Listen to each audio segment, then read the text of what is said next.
2-4 podcast, and we are back, and we have video. We have video, hopefully for the whole podcast. For the whole thing, yeah, we will cut have out it for halfway through the last one, so we will have it. it. Yeah, we'll have it for the full thing. So we are making big moves over here in the industry. First time having video in like 4 or 5 episodes. Yeah, almost a month. Which is almost crazy, a month, actually, yeah. which is a little bit crazy, but it feels good to be back in front of the camera. It does, honestly. Like, I remember the first one we did, it felt weird having the camera on. It did feel and a then little it's weird. Like, I got used to it, and then it started to feel weird when I didn't, because it didn't feel like I was doing a podcast. Almost. Yeah, but I didn't mind it in the sense of it felt almost just more like a conversation, which is really kind of what makes a good podcast at times. That is true. That is very true. But hey, you get better with time. Exactly. Finally, and that's all you can ask for. Finally, we had some news that broke before we recorded and not after. It's about time. Yeah, so... And I was confused when I saw it, too. Yeah, what we thought was news of Max Crosby going to Baltimore, we just found out about an hour and a half ago that he is backed out of... Or not, Baltimore's backed out of that. Because of the physical, which I was confused because they agreed on the deal, like 4 days ago now? Yeah, something like that. And like with MLB signings, pardon me, when it gets tweeted, it says like pending physical. Yeah. I didn't see any tweet that said pending physical. That's why I was so surprised. No, that's true. And when the breaking news came out from, I think I got it from Sportsnet or The Score, whatever it was, all it said was the Ravens had backed out. It didn't say it was due to a failed physical. So when I saw that, I'm like, yeah, it's really I thought weird. This trade was done 4 days ago, and now they backed out. Like, This is by far the biggest trade I've seen go through and then get backed out of. Oh, 100%. By, like, any sport. Yeah. Ever. Like, I mean, it's kind of funny. I love it for me because he would have been going to Baltimore, which is my team's rival. So I'm more than happy with it. I think it's hilarious. I love how Baltimore just finds a way to get trolled. Yeah, well, but I mean, I don't think Crosby's complaining too much now because one of the reasons he wanted out of Vegas, well, I can't remember if it was reported or not, but it's pretty obvious, is the fact they weren't winning. Yeah. And he wants to win. And they've kind of been building something here. Oh my goodness. My text from yesterday is perfectly accurate. I said yesterday, imagine if they had a dude like Crosby. You did say that. Well, turns out they do. Yeah, like the amount of That's amazing. The amount of sarcastic texts like that go through our chat, and one now actually has some merit to it. Yeah. That's actually kind of funny. But yeah, like the Raiders have been making big moves. They really have. And I mean, I think it's pretty clear they're probably going for Mendoza in the draft, considering they just traded Geno Smith. They have to be. Well, Geno Smith was... And he was horrible. Yeah. So they need something. There's really no one in free agency. We were looking at just before we started. Yeah, like, I don't think it makes any sense whatsoever to bring in A-Rod, because that's realistically your best option. He doesn't fit their timeline at all. I mean, you bring in Mendoza, you probably take a step forward this year with a better defense, and the receiving core is not great, but it's not unusable. Yeah. Like, it's good enough where their window right now is probably to be a legit contender in probably 3 years. Yeah. So that gives Mendoza 2 years to get adjusted, and it also gives you two more full off seasons to build your receivers. Exactly. You know, they have Gentry at running back already, so that's figured out, and you can continue to build your defense. Yeah. Like, I think they will be a very... Like, when they're contending, they'll be a Pittsburgh-esque team where the offense is not their... strong suit. They're more of a very good defensive team. That sort of seems where it's headed. And that's okay. I mean, that can win championships. Defense wins championships. Exactly. And even if their offense isn't their strong suit, they still have, it's a very good quarterback in Mendoza and then Gentry. At least you have a quarterback who can make plays happen, and then you have a good running back. It's horrible if you have a lackluster offense and it's because of the quarterback. That is that's a big issue and painful to watch. I mean, you might disagree, but in my opinion, that's what kind of hurt the Steelers last year. Is their offense wasn't great, and part of it was probably the fact that Rodgers was a quarterback and not someone better. I would disagree. I only say that because he looked like shit in that game, the playoff game against Houston. I don't think he looked that. But again, that's also just my opinion. I'm not saying it's right. That's just what I thought from the games I watched. But so something to think of for the Raiders here is you take Mendoza. If you either I feel like you can assess very quickly whether it's going to be a good season or a bad season. If it's not going to be a good season, do you tank hard and you try and get Jeremiah Smith in the draft? Because this is going to be his last year in college. He's a receiver? He is a receiver. Yeah, I mean, I do think that pushes their window back probably another... Well, receiver... Not really. Well, Receivers don't take that long. I was going to say, and it's not... The NFL is different than other sports in the sense where guys, like receivers and running backs can come in and be just as good as they were in college a lot more often than you'll see like a college hockey player come to the NHL. There's not as much adjustment for a running back or receiver. Yeah. For a quarterback, there definitely is. 100%. For a quarterback, it's almost like a hitter in baseball where, you're not seeing the movement, the velo, and a combination of that in the minor leagues. Yeah, like I would say hardest positions to adjust are probably quarterback. Then you have your lineman, I would honestly say, because 100% you're going up against much bigger guys, and all of them are good, compared to, maybe every other game in college you're facing a weaker guy. Exactly. Then I'd probably say running back because the guys are bigger, they're quicker, they're stronger. Finding the lanes is a bit harder. And then probably receivers, and then probably defensive players. Yeah, it's very much. I think corners was up there as a very tough one. Yeah, I would. Yeah, because you're not. I put it up there like 3A, 3B with running back. For sure. Yeah. But that's also a good sign for the Raiders in the sense that they have the running back already. Yeah. The receiver adjusts well. Their D line and O line, they could improve a little bit, but they're not the worst. No, they're not the worst. The hardest spots to adjust after the draft, hopefully taking Mendoza, are going to be figured out, and they have the other easier adjustable positions to figure out, which puts them in a good spot. Yep. It looks like the owner's finally willing to spend. I feel like Brady has to have a big part in that. Brady is not a dude who's going to sit around and be like, we're content being here. Yeah. No. He's arguably one of the most competitive humans ever. He's like the best thing that's happened to that franchise in a while, I think. In a very long time, since Bo Jackson, probably. Yeah, probably. But and Brady's not even on the field; he's in the front office. Yep. But great for them. Do you think Crosby's going to move somewhere else? I think we know if he does move, it'll be for a lower price. Knowing that he's not been strong enough on a physical, and if he's not strong enough to go to Baltimore... I think it depends on how he feels with the team, because we know he wanted out. The question now is, does he still want out after... How much did these last 2-3 days change everything? Exactly, because, again, the Raiders didn't want to get rid of him, but they knew he didn't want to play for them, so you might as well get something for him. Yeah, imagine if he was sitting on his couch after being in Baltimore or wherever he was, knowing he was traded, and then seeing the Raiders make these moves and be like, damn, kind of wish I got to play with these guys. Exactly. So that could be the case. I honestly wouldn't be surprised if we get a report in the next couple of days that says Crosby wants to stay in Vegas now. Yeah, it's definitely not going to be surprising. No, and even if he just finishes his contract there and ends up signing somewhere else, I think it's not out of the blue to think that he is going to want to play at least this year in Vegas. Yep. And if it goes bad again after they've made these moves, then yes, he's probably like, okay, even all these moves didn't help, I'm done. But if they do make good strides this year and get 7-8 wins, I could see him sticking around longer than this season. It'll also be tougher for Vegas to move him now with the reduced price tag. So they're not going to feel like they're getting what they should get for him, which ultimately is just not a move you want to make as a front office. So I think there's actually a really high chance he stays now and rides it out. But it's good. The Raiders are definitly winning free agency.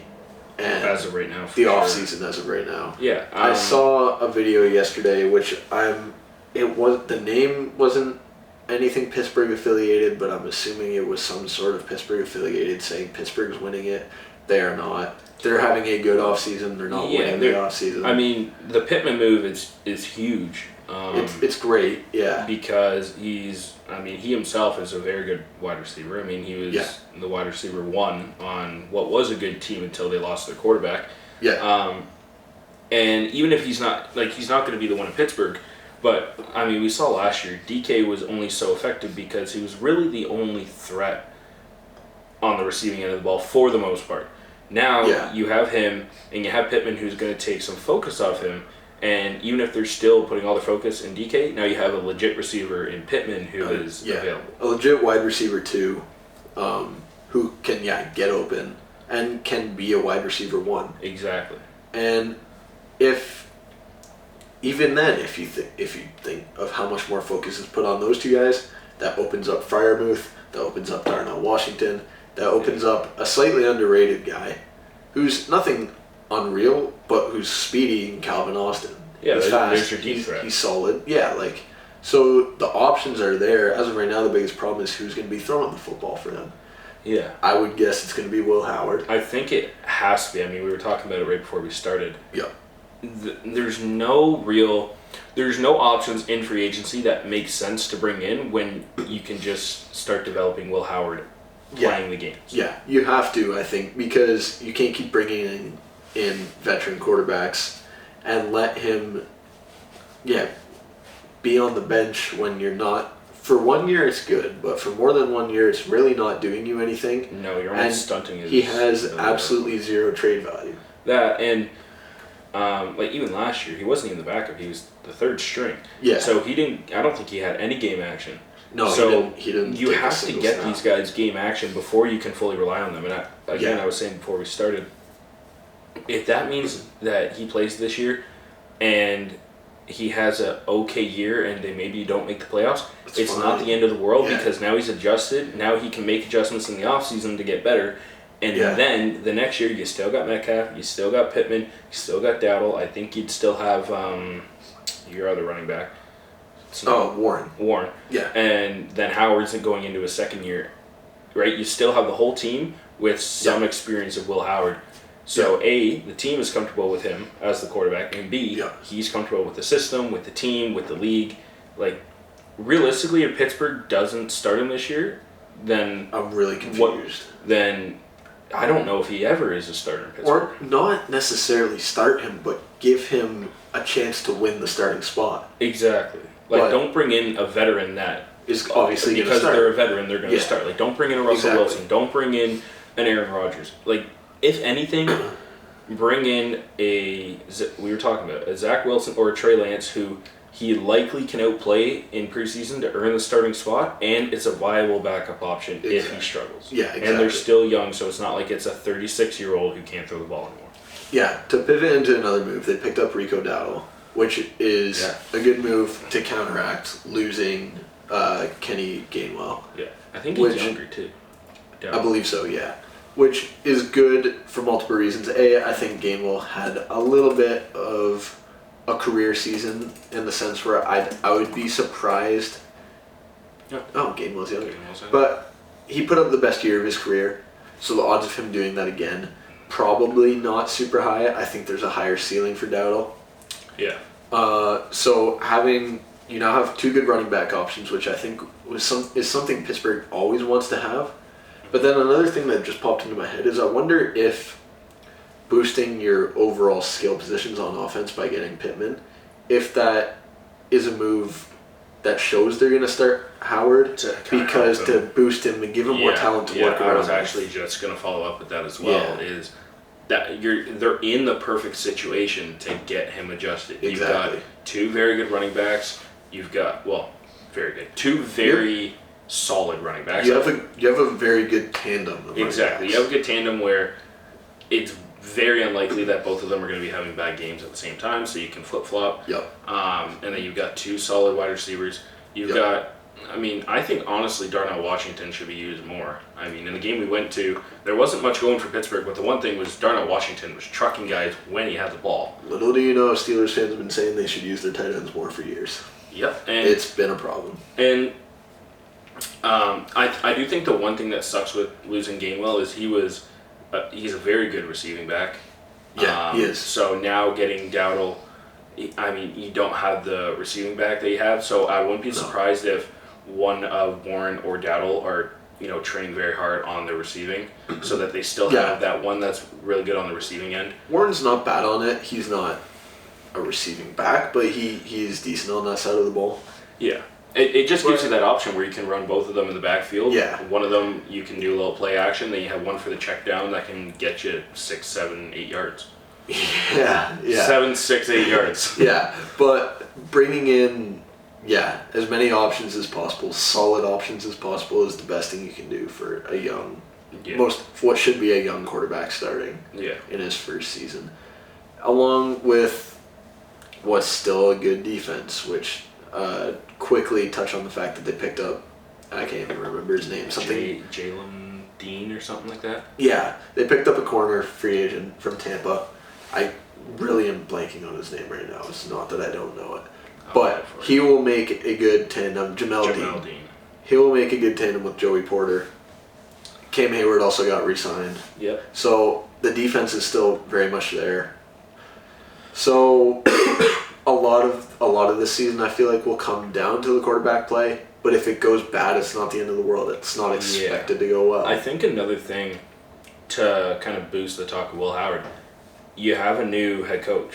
So he can grow under. I was going to say, why not, like the best thing, again, you can do is get Howard started, like starting games with the head coach that, they're probably not planning to have McCarthy there for 1 year and he's gone. No. Right? Pittsburgh is very much a keep your coach as long as you can. Exactly. So if you can get Howard in right away under him, adjusted to his system, it's going to make his transition that much easier. Yeah.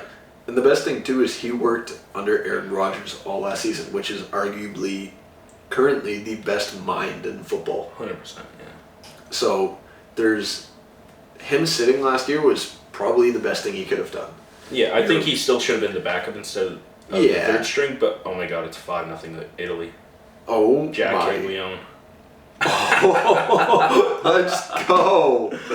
But working behind A-Rod every day on the field, practice, games, best thing he can do. Yeah. But other big moves, Mike Evans is surprisingly gone from Tampa Bay. I can't believe it. To the San Francisco 49ers, and they needed a wide receiver one big time. Yeah, they really do, because they just have a lot of drama on that side. A lot of drama with Ayuk, and then I just don't think Pearsall. Ricky Pearsall getting shot is not drama, but it's just things not going right. It's things not going their way, and I think the guy got shot. I don't think he's ever going to reach his full potential, to be completely honest. No. Juwan Jennings is not a wide receiver one. No. They lost. They lost someone. It's not Booty. It is a former. Are you sure? It's a former Patriot. Kendrick Bourne. Okay, so they lost him, which he's not wide receiver one, but he would have been good, like a good wide receiver 3, because I'm assuming their plan is Pearsall's probably the number 2. But I mean, Evans has been one of the most consistent receivers in the league over the last however many years, and they got him for 3 or 4 years. 4 years. I don't know the terms on that, but I think it's 4 years, 80 million. But yeah, either way, it's a really good pickup for the Niners. And hopefully he can really just stay healthy. That's completely wrong. 3 years, 42.4. Okay. Really, all you need is him to stay healthy. And all you need, because that's been the Niners' biggest problem with all of their players, is injuries. Yeah. They still got CMC. They do still have CMC. The weapons are there offensively. They got CMC, Kittle, and Evans. Yeah, and they put up a shocking year last year with the injuries they had. They put up a really impressive season. Exactly. So to now have Evans in there, yes, I think this team is. I'm not going to say. I'm not going to say it either. I'm not going to go quite as far to say they're a legit contender. Oh, I'm just not feeding our group chat. I'm not going to go so far to say they're a legit contender, but they are definitely a team to watch out for, without a doubt. You said it, not me, so there is no quote of me saying that. I'm okay with that. Yeah. And then. But I do agree. And then another move, the Pats. The Pats. They let go of Stephon Diggs and replaced him. Yep. With Romeo Doubs. In the long run, that's definitely an upgrade. Definitely an upgrade for the long run. I mean, Doubs is faster. I don't know how good his hands are, to be honest. I don't watch enough Packers. But I know he's... I feel like I know a fake Packer fan who could tell us. But I know he's super quick, good with his routes, signed him for 4 years. And we know Drake May loves throwing the deep ball. He's going to be a great deep threat. And I did see a post today, and I do kind of agree with it, but at the same time, it's on how they use them. Is the Patriots have one of the most underrated wide receiver groups. The reason, like, I agree with it, but the issue is, like, a Mac Hollins, his hands are insane, but they don't use them enough. Yeah. So if they want to get the most out of the guys and actually hit their potential, they're going to have to throw it a little bit more to everyone. Like I said, Mac Hollins, in my opinion, it has like some of the most underrated hands in the league. Like, he is very steady. It's good hands. When getting the ball thrown to him. Dobbs, I think, is going to take a big stride. He's never hit, I think, 800 receiving yards. I think he's always been under that. Really? I was looking at it earlier. I'd search it up right now. That's just a guy. Wi-Fi's bugging. Yeah, it is. That's a guy who's just good enough where that shouldn't be happening, really. Yeah, so I do think he's going to make big strides with May at quarterback, and then obviously the Pats still have Henderson and Stevenson in the backfield as well. Yeah. And I think at the end of the day, when you're looking at Dobbs, all you're needing from him really is to be better than Diggs would have been, because Diggs would have been the one, and I think he's very capable of doing that. 100%. That's all you need out of him. It's obviously going to take time for him and May to get that chemistry, but 100%. That's going to happen. These guys work with each other enough where it doesn't really take that long. Yeah, so the most receiving yards Dobbs had in a year was last year. He had 724. That's crazy. Maybe we take him for his over this year. 100%. I mean, Maybe I think he's going to have... Like, I don't think it's out of the blue to say. I think he'll surpass 1,000 yards this year, unless he gets injured.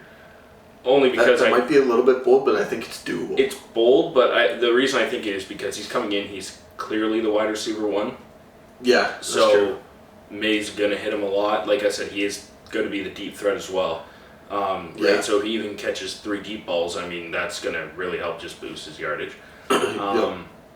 And then, down low, kind of shorter passes, they still Hunter Henry. Like I said, Mac Hollins with his hands, Kayshon Boutte, Pop Douglas. And then they got the running backs in Stevenson and Henderson. So I think the Pats will be good again next year. Are they going to be as good as they were this year? Probably it's not. Tough to do. It almost feels like a situation with the Jays where, in the sense that neither team was expected to be as good as they were in their previous seasons.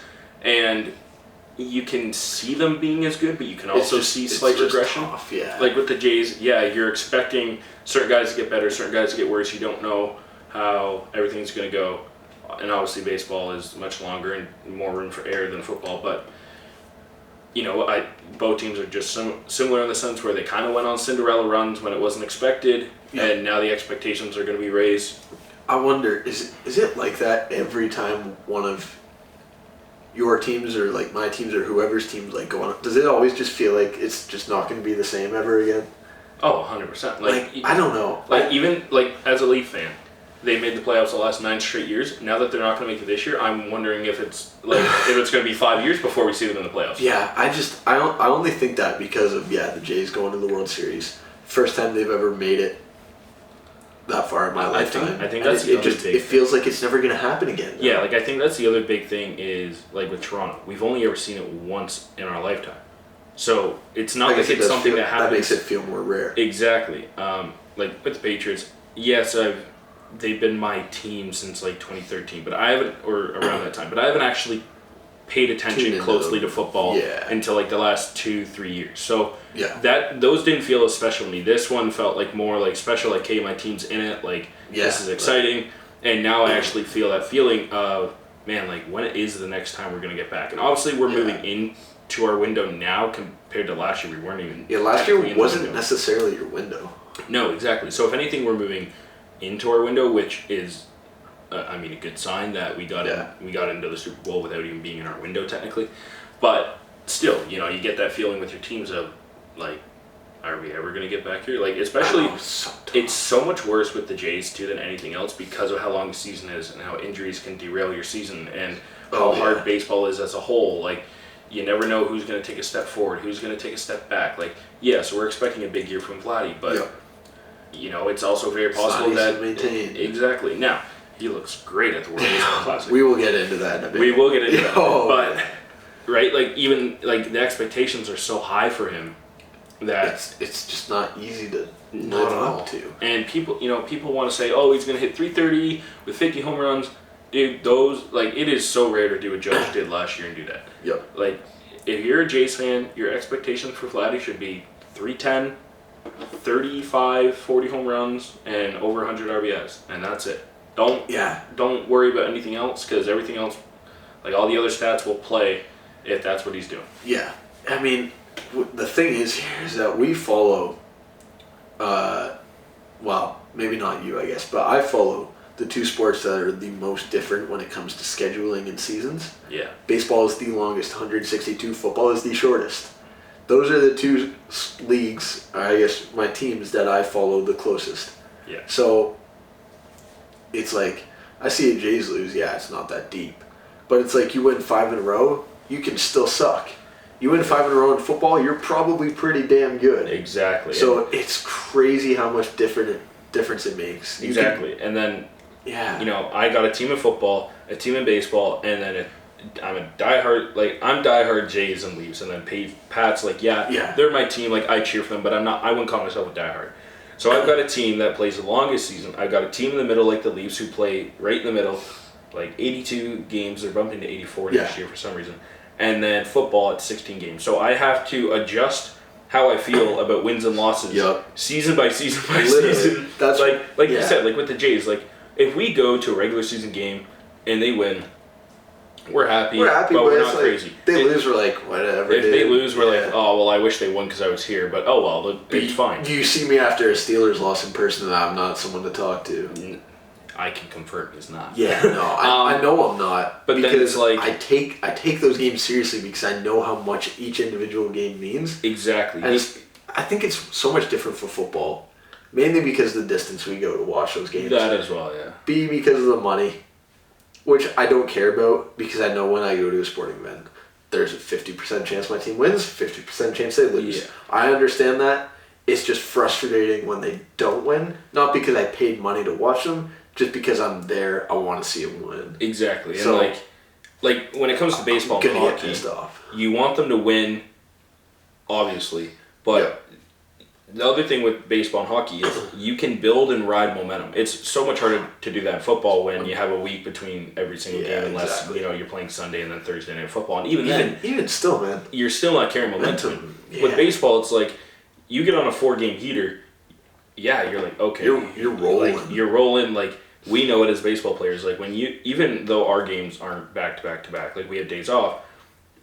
You still feel the momentum going in. The vibes are higher. If you go in losing 3 straight, you're like, oh, I don't want to be here. You go in having won 3 straight, you're like, oh, this is going to be a cakewalk. Oh, it's the best when we show up to the yard and we're buzzing and it's like, yeah, it's going to be a good day today. Exactly. Like if you're in a tournament and you win the Friday night game against what you thought was going to be a tough team, you're like, oh, this is our tournament. And then if you win that Saturday morning too, it's like, you go out, you have some beers at lunch. It's like, all right, we don't have to win this Saturday afternoon game, but we can get some beers in us and relax and play that second game. Exactly. And to go back to, I guess, the start of this conversation, which was kind of the stress of your team's winning, like, you go and watch them play what feels meaningless in the regular season. Exactly. And I think that's the biggest thing with football is it doesn't feel as meaningless when you go to a regular season game. Yep. That's the only thing I hate with baseball, as much as I love it.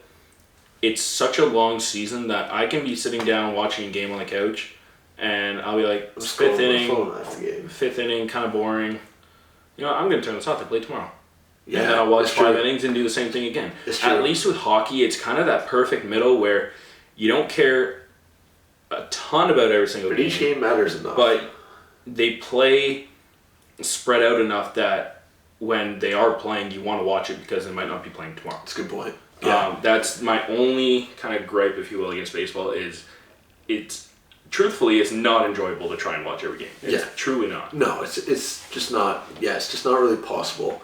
But yeah, I was gonna say, like, up until obviously, I guess October, we'll say, I had never ever taken a baseball game as seriously as every single football game I've watched. Never. Every single football game, because every Steelers game, I am literally.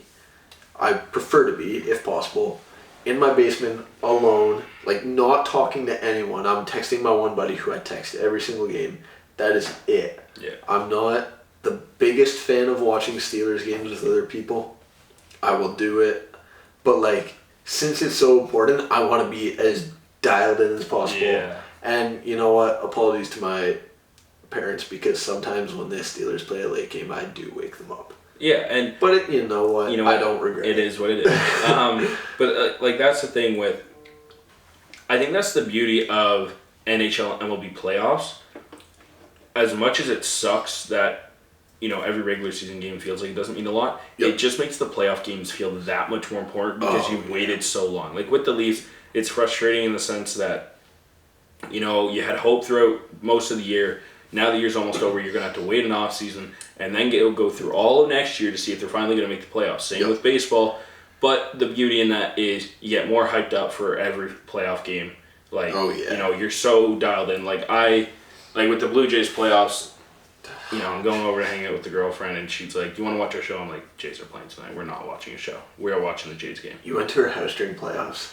Yeah, because I'm not, if I'm in a certain setting, like I'm with her in her house and her parents are home, I can dial down on yelling frustration. I'll still cheer, no problem. That makes sense. But I can dial back the frustration because I'm not usually a person that if I'm watching my favorite team and I'm getting mad that I'm gonna yell at the TV. I'm not usually like that. I kind of just will throw my hands up and be like, oh my god, and it's pretty chill. And I keep the frustration in. Now when I'm with people, different story. If I when we were watching Canada versus Czech in the World Juniors. We weren't hanging out, but most of our buddies in our group chat were on a FaceTime call. That I was yelling at the TV. Yeah. But it's pretty rare that you'll catch me yelling at the TV when I'm by myself. Yeah, surprisingly enough, when it comes to vocalizing it, when I'm watching a Steeler game by myself, it's fairly positive only, which is not what I don't think anyone would expect. You could have just asked me to pass you that. I could have. But surprisingly, you never will catch me yelling at my TV when I'm alone about, you blew a coverage or something like this. In person, I don't even yell. I just go quiet. Really. Yeah, when the Steelers went down, I think it was 21-7. You just didn't say a word. Which, you know what? I think that's better for you guys than me just losing my calm on everyone. I appreciated it. There's nothing I can say that's going to make me feel better. No, and also once games get to the point where you feel they're out of reach, it's what's yelling going to do at this point? Exactly. The most frustration you get is when either A, it's a close game, or B, it's the Leafs in Game 7 and you're like, are they really doing this again? When we were at the tailgate, we were having a fantastic time. Oh, were we ever? And first period there was no goal, so we're like, okay, we're in this, we're in a good spot. Were we? I don't really remember that. Yeah, we were tied after the first. No, I remember that, yeah. And then going to the second, we're like, okay, we got this, and then Florida scores, and you're like, and you're screaming because you're not mad about the game. You're like, are you guys really doing this again? How many times are you guys going to do this? Oh, I do remember as soon as Florida scored, it's it's done. Everyone knew it was done. Everyone knew it was done. Yeah, because it didn't really get loud when Domi scored to make it 3-1. I look back, it actually did get actually pretty loud. And I did look back. I also not thought as loud as it could have. In the moment, it was 3-0, and it made it 3-1. Very much in the game. It is very much in the game. It felt like it was already 7-1, or 7-0, and then that made it 7-1. That's what it felt like. Inside, at least. Yeah, no, for sure. I mean, not to go into that tailgate, but that was some unreal stuff. It was unreal stuff. And I'm a little bummed out we won't get to do it this year. That, and I think the other frustrating thing with something like that is it's so hard to get the tailgate tickets. Rare. So rare that you finally get it, and all you want is for them to win and make it worth it. But I've said it once, I'll say it again. It's the funniest thing ever that I got it out of everyone in our group. Yeah. It's the funniest thing. Yeah, that was funny. Yeah. Funny story too, to talk about the seriousness of sports. Jay's first playoff game, ALDS, of the season happened to line up on Guelph Hoko. Oh yeah. And so I was there. Oddly enough, the first time I've met currently my girlfriend in person was at Hoko. And we were sitting at a table, not just me and her, with other people too. And I'm just following the score, and I don't remember what moment it was. in the game, but when the Jays got a big enough lead, I literally dropped my phone and I almost started crying. She's like, "You good?" I was like, first time meeting her, I'm trying not to show emotion, but like, the Jays are murdering the Yankees in a playoff game. I've never seen anything like this before. Yeah, I was... Keep in mind there's a bit of alcohol involved, but I'm like, trying not to almost start crying that this team is actually doing this in the playoffs. And I had a great weekend lined up because I was going to the Storm game with my dad on a Saturday, and then game 2 on Sunday. I had the same thing. I had Hoko, and then I had the game Sunday. So I'm like, this is a fantastic weekend. The only thing I was bummed about was that the Storm game was at the same... It wasn't at the same time. It started at 2. It started at 2. The Jays game started at like 3 or 4. I do remember chirping you for and that. I remember... I'm looking at my phone. My dad's like, "What's the score?" I'm like, "Vladdy homered!" And he's like, and we're like, "Okay, that's a good start." And then like 10 minutes later, I check my phone. I'm like, he's like, "What?" I'm like, "Kirk homered."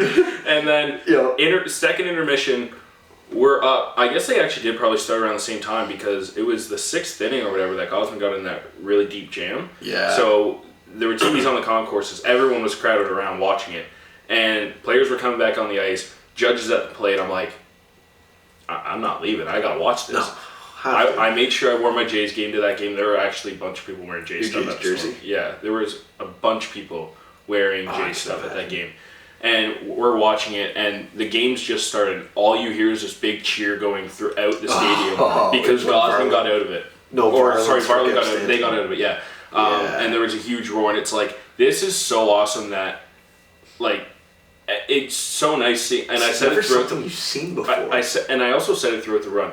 It just brought the whole country together. You go anywhere, it's all Jays stuff. People cheering for the Jays.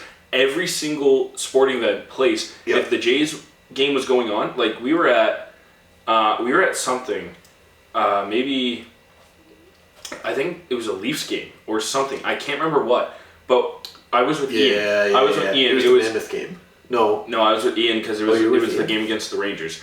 The Leafs won in overtime, and it's like middle of the third. The Leafs and Rangers are tied at 1. It was a really boring game, to be honest. And we just start hearing the crowd start erupting. Let's go. And it's like, I remember you texting this. I hear a little cheer, and I'm like, what's going on? And I had the game on my phone, and so I was behind. Yeah. And then the whole crowd starts cheering, and Ian's like, what? I'm like, Andres Jimenez just homered, because it was game 3 or 4. Just one of those games where he hit the 200 home run, and I'm like. Yep. Like, it's just so cool seeing that. Yeah. And like that was just like one of the coolest Actually, I do remember this is kind of funny because we were at technically a pregame at Chancellor's. We were in someone's place there. Mm-hmm. And the Jays game was on, and I'm like, obviously I'm putting this on my phone.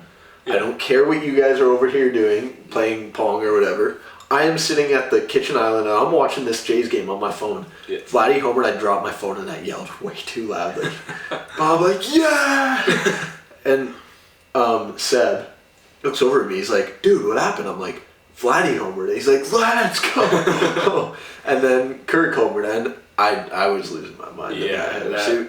I won't say it's embarrassing because of what was going on, but that was a really good day for me. Honestly, with something like that, I feel like everyone just started to bandwagon the Jays that it didn't start to feel weird anymore. Yeah, no. I mean, we were at the Keg and everyone was cheering for the game. Game 6 of the World Series? Game 6 of the World Series, we were at the Keg. And I'm like... That's the only place we could get in. Truthfully, for me, I was like, dude, I'd rather try and find somewhere else. Like, we can't cheer in here. And then first run scores and everyone's cheering. I'm like, oh, okay, we can cheer in here. I was worried, too, because the Keg is... not really a sports place. No, it's actually the complete opposite. It's very nice. But it was the only place we could get into, and it was clearly the only place other people could get into, so we could take it. And shout out to my brother for the discount. Oh, that was elite. Yeah, but I don't know. I could talk about this Jays playoff run forever because so we should that game 2 probably move on before we fall down the rabbit hole. That game 2 was one of the greatest days of my life. Oh, it was savage. But we'll move on. Still baseball stuff. Yeah, we'll get into some. We're at 40 minutes, so yeah, we got time for some World Baseball Classic. Yeah. Canada's making a push. They're playing right now. They're up 3-2. They should have beat Colombia. Panama. They beat Colombia. They should have beat Panama. They're beating Puerto Rico right now. They need to win out to get into the quarterfinal. They got Puerto Rico, And Cuba's 2-1, Puerto Rico 3-0, and they're beating them right now, so it makes you feel good. 1-run lead. It's tight. The U.S., there is a way that they don't get in, which would be crazy. And as of right now, they're in a bit of trouble right now. They're down, and they're down by a lot, which is not good for run differential, which is the tiebreaker. But they have, who do they have left? Brazil? No, they played Brazil. This is their last game. Oh, is it? Yeah, because they... Oh, yeah. They've... okay, yeah. No, you're right. Japan and Korea, they're both in. Venezuela, the DR, both in. I'm going to say right now, if I'm cheering for a team, it's the DR. By a mile. Not just because Vladdy's on it, either. Truthfully, for me, that is, like, a big pusher. It's a big factor, for sure. And that's not my only reason. The U.S., hockey, hate the U.S. Baseball, yeah. I don't care as much because Canada is not as good. So it's not as big of a, this is our game kind of thing. We know it's... Exactly. We know it's the U.S.'s game. But, the Dominican team is so fun to watch. Baseball, I'm a DR fan. Yeah, Vladdy, Tatis, Soto, the list goes on and on. Machado jersey. They're having so much fun. The vibes are so high. Dude, it's great. They're hitting huge home runs. They're hitting grand slam. Piss missiles. I see 25 reels a day of saying the DR just hits piss missiles on the boats for fun. Yeah, right? so they've got to be amazing. The most electric team to watch in this tournament. By a mile. But I think they can beat Japan.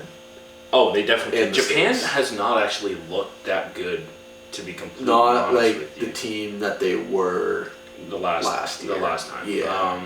Not last year, but yeah. The one thing on Canada that is really bothering me is Owen Casey. What is he doing in the bottom half of this lineup? That's what I'm saying. He's been the best. He's been the best hitter without a question. Yeah. He's got the most power. Well, Naylor's up there, but still. Yeah, I was gonna say Naylor has the most power. But Josh, realistically, Edward Julian leading off, he's hitting .083. He's been really bad. Naylor, O'Neill, Tyler Black, who got pinch hit for, put Casey in the 4 spot. I don't understand why they're not.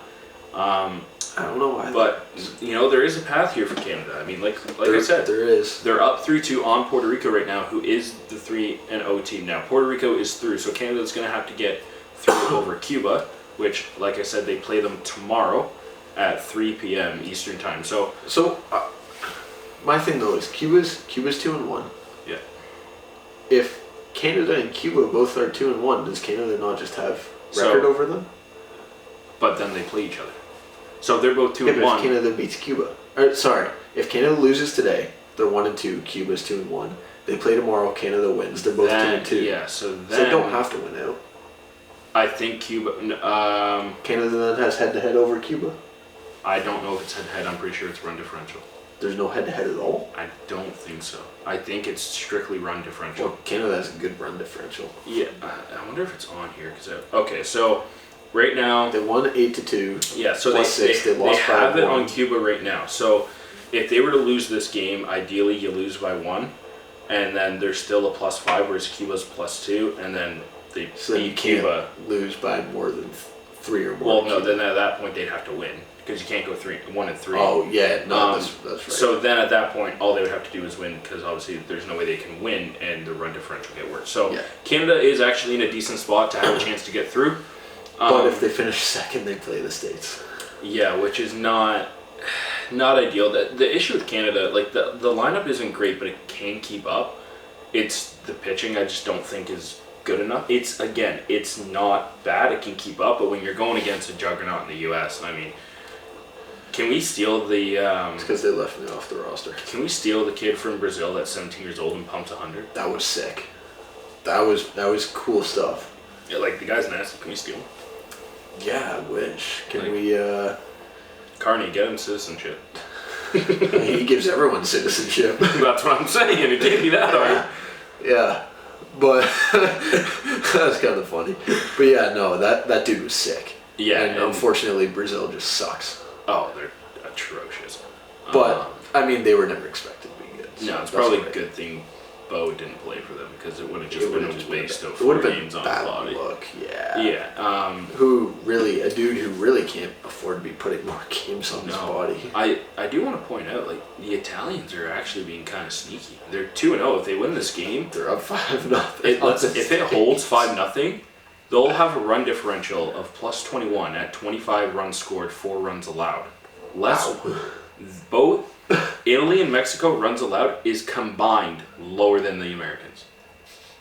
I did not see that coming because Italy does not have the most insane pitchers. I mean, they have some good ones actually. They do have Aaron Nola, Kyle Nicholas, Ottavino, Lorenzen, Matt Festa, Gordon Graceffo. I mean, they're actually not terrible. They do have Caglione, Canzone, Pasquantino.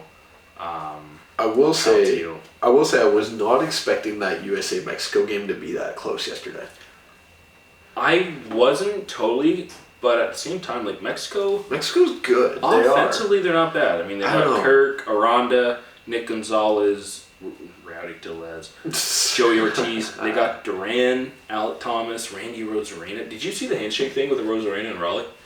No. Rosarena went up for his at-bat, went to give Raleigh a handshake, and Raleigh didn't give him a handshake. Really? Which I think is weird. I get your opponents in the game, but if I'm in a tournament representing Canada and my buddy who I play with is representing the U.S. and he comes to the plate, I'm gonna say what's up. Yeah, that's true. Like, no, I didn't see that, but yeah, I don't really think it's much. I mean, at the end of the day, their teammates were 162 games, so if there is an issue there, they're gonna figure it out. Yeah, that's true. And it's not like baseball.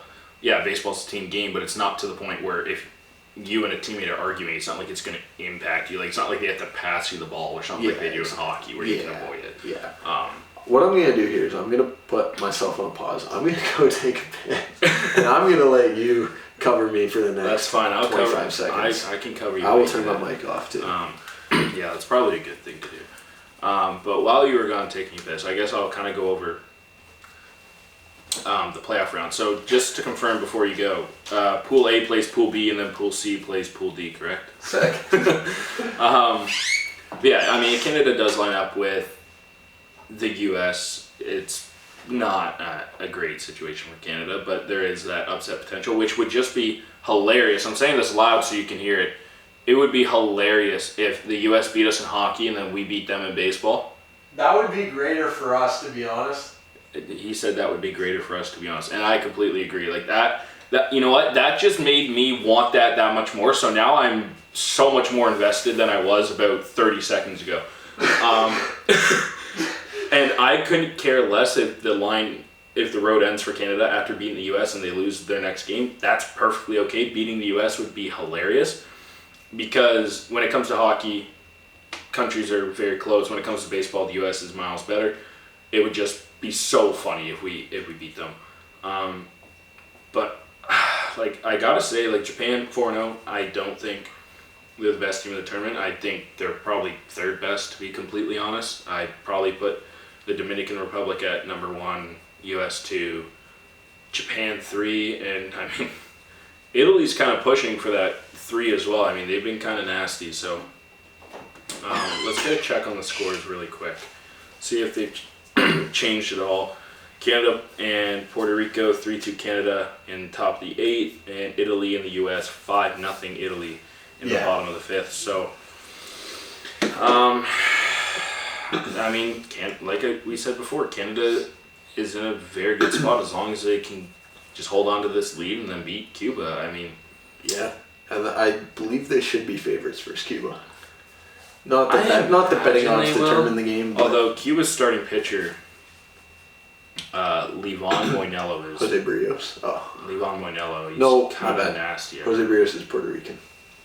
He is Puerto Rican. My apologies. I did see he's going to be playing for the elimination round. So. In the elimination round, which, I mean, good for Puerto Rico, for sure. I mean, I think... Good for Barrios, too, I think. Yeah, like, I'll be honest, like, I know a lot of people are down on Barrios. I think he's going to have a decent year. I don't think he's going to be a problem for the Jays, and I also think he gets off on the right foot by being good for Puerto Rico. Yeah, that would be, a win-win, to be honest, because Puerto Rico wants him to be good, so do the Jays. Exactly. And I don't think there's really a way for them to cross paths again. I don't think so. But then again, don't quote me on that because I have absolutely no idea on that. I don't know how the bracket would work. But, the States, I mean, them losing to Italy alone would be funny enough. Yeah. Especially we know a specific Italian on Twitter who would be going berserk. Yeah.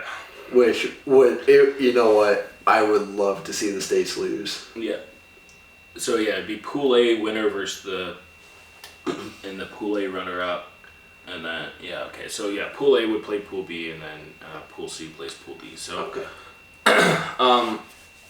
So as of right now, it would line up to be. I gotta get back here. It would line up if it holds to be Japan and the DR, and then in the quarters. Yes, and then Venezuela against Korea. Hopefully, the Dominicans can win their next game and go to 4-0. It's them Venezuela. So if the DR can win that game, it's Sandy Alcantara versus Eduardo Rodriguez. That's good stuff right there. So that is tomorrow at 8 p.m. So if the DR can win that, they get into first. Then they would play Korea. Japan would play Venezuela, which would be ideal because Dominican and Japan should not be a quarterfinal matchup. And then if Canada, it'll be Canada or Cuba against the U.S. and then Puerto Rico against Italy or Mexico. So it's lining up to be a pretty good playoff round. If Canada does get in, the Canada-U.S. That kind of country rival. The potential. Japan versus Venezuela or the DR will be a very good game. Yeah. The other one of Venezuela and DR who plays Korea, it's going to be probably a landslide. And then I think Puerto Rico versus Italy or Mexico would also be a good game. So I think we're in a good spot where there's the only underdog that can really get in at this point would be Canada. Well, and Korea's in. Yeah. But I don't think Korea's very I think whether Canada or Cuba gets in, Korea's the only team that I don't see having any chance. That's a soft Pool C. Yeah, every other team that gets into the playoff round has a legitimate chance to not just win the quarters, but to go and win the tournament. I think outside of the obvious, I want Canada to win. Assuming Canada does not win, the Dominican's my number one. I would say Venezuela's number two, but I would say that is purely off Ronald Acuna Jr. Yeah, I love him so much. He's so sick. And I have his jersey, obviously, so. He's my MVP pick. That's a good MVP pick. Okay, so news on Twitter, if USA loses and Italy loses tomorrow, Mexico and Italy qualify if Mexico wins by 4. And who would Mexico play for? Italy. That's a real possibility. So if Mexico won by 4, then Mexico and Italy would get in. Yep. So if Italy holds on, why don't they just blow it against Mexico on purpose to screw the U.S.? Well, they may not be putting out an A lineup anyways, knowing they're already in. That's true. Now, the only thing... But they might want the better seating. I was going to say, they might play for the seating, so that would be the only problem. But that would... Do you know how funny it would be if the U.S. doesn't qualify somehow? Alejandro Kirk, walk-off. No, it can't be a walk-off Grand Slam because then they'd only win by 4. They have to win by 5. No, they have to win by 4. Alejandro Kirk, walk-off Grand Slam, win the tie game. Get the U.S. out of the tournament. Johnny said he would sacrifice a singular Blue Jays regular season loss for this. It's not enough for me, Johnny. That's kind of funny, though. It's funny, but it's not enough for me. There's not really much more to go over within this tournament other than keep your eye on the DR because A, they're very fun to watch, and B, they're just nasty. They're so nasty. I really want them to win, assuming Canada doesn't. Yeah, like the DR's only weakness probably is the starting pitching, and even that's not that bad. It's not. Like Alcantara, Bayo, Severino look very good. So yeah. I do have something else because we said we'd touch on it. Vladdy's been looking great. It's so good. And this is the last thing for me, but yeah, Vladdy's been looking great, and I love watching him. Hitting that home run was sick. That, and he's just not trying to do too much. Like, the guy had 6 RBIs in the first 2 games or something like that. 2 or 3 games. And it's not like he's lighting up in home runs. Like, he's doing his job. Like, guy on third, less than 2 outs, get a ball to the outfield, or just think middle of the field. Guy hits ground ball short, he grounds out, he's happy about it. Perfect. That's all you need from Vlad. That's why he can hit 290, but if he's getting 100 plus RBIs because he's doing stuff like that, it's fine. He's been fantastic. Soto has also looked good. Tatis has looked really good. Yeah, that Grand Slam was sick. But there's only one bum on the DR team. Austin Wells. Yes, sir. Yeah. But no, I was literally at the girlfriend's Friday, I want to say, for the first Dominican game. I think it was against Nicaragua.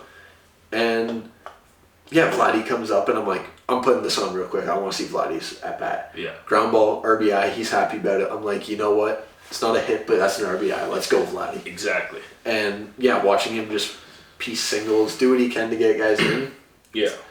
Clearly they have enough guys who can hit bombs. Exactly. That you don't need to try to do it necessarily. And the guy, like you said, the Dominican lineup is probably the best lineup in this tournament. And I'm just going to put it out there. For anyone that thinks Vlad sucks, he's hitting 3rd or 4th in this lineup. Yeah. So say he sucks one more time, he's hitting 3rd or 4th on the best lineup in the World Baseball Classic tournament. So say what you want about him. I will put this out there. If the Dominican wins and he gets MVP, I'll get a Vladdy DR jersey. Oh, that'd be so sick. It's a nasty jersey. I was going to say I'd get a Vladdy jersey in general, but I actually got one last year because he's Fair enough. Nasty. Yeah, actually, if the Dominican wins, whoever gets MVP on that team, I'll get their jersey. Okay. Only because I have I'm a fake jersey play. I'm holding you to that. And that's true. No, you got to get a real one. No, not a chance. But yeah, like the Dominican. But yeah. Like obviously, I want them to win because of Vladdy, and I want him to do well. Yep. Venezuela as well. That's where Jimenez is, correct? He is there. So that one defensive play. Yeah, that was sick. Love to see him do well as well. You know I had Dominican Papi. Dominican, you got Vladdy. Fun team to watch, and they're nasty. I mean, there's all the reasons in the world to root for them. Oh, 100%. Yeah, I'm cheering for them just as much. Oh, no. Almost as much as I am Canada. Yeah, Canada's right up there. Canada's but unless Canada faces the DR, I'm cheering for the DR. Yeah, okay. Yeah. Like, that would obviously be the final. Yep. In which case, I'm cheering for Canada, obviously. At that point, Canada's getting murdered. Well, is that where Vladdy pulls the switcheroo and he's like, I'm actually for Canada now. But at the same time, like, if they get to the final, most likely they're going through the U.S., and then one of Italy, Mexico, or Puerto Rico. So Canada? Yeah, if they were to get to the final. So that would be funny stuff. Like they don't have an easy path there if they get there. Well, so it's hard to say that they get. You know what though? As of right now, Canada, if they make it in, they're not going to be playing the States. The States aren't going to be. No, first. but either way, it's like they're playing. No, I'm just saying to get to the final, they're going to have to go through 2 of Puerto Rico, USA, Italy, Mexico. So no matter who you're playing, it's going to be a tough game. I'm just saying that is kind of crazy. It is. It is insane to think the U.S. are 3-0 and they still are potentially not going to get into the playoff round. Top of 6, guy on second, 1 out. Huge. Kyle Teal. Who's pitching? Yarbrough. Maybe. He's still going. That guy's a bum, dude. I don't know how he's on the team. Kyle Teal's having a game. Like they really took Yarbrough over Louis Varland. Or Brendan Little even. I know he had a rough playoff, but Flew or there's gotta be better lefties they could have taken over. And he's done. Brad Keller's in. Oh, darn. Alright, but I don't have anything else. No, I think I'm good. We'll go over the NHL trade deadline on Friday morning's episode. We were going to do it today, but with all the NFL stuff, figure we can push it back since there were some big news, but nothing completely insane. There almost was. Yeah. Friday we'll have trade deadline and some more baseball stuff. Yeah. Matchups should be set for quarterfinals. Yeah. Because when did those start? Maybe Thursday or Friday. Thursday. Yeah, I was gonna say Thursday or Friday. So that quarterfinals start Friday. Sick. Nothing on Thursday. So we'll keep you guys updated on that front, and then. Yeah, the World Baseball Classic will be almost done, if not done, by next Wednesday. So we'll go over that more. But stay tuned for Friday for NHL news on the deadline. Yeah, the final for the World Baseball Classic's on Tuesday. Perfect. So we will have that for Wednesday. We can probably watch that. We could probably watch that. So we'll have the full World Baseball Classic recap coming next Wednesday, and then NHL trade deadline. Recap coming this Friday, so stay tuned for those. Yeah, Canada's into the 9th now. Beautiful. Still up 3-2. We're going to watch the end of that. So stay tuned for the upcoming episodes with plenty of stuff coming, and we are right around the corner from regular season baseball, folks.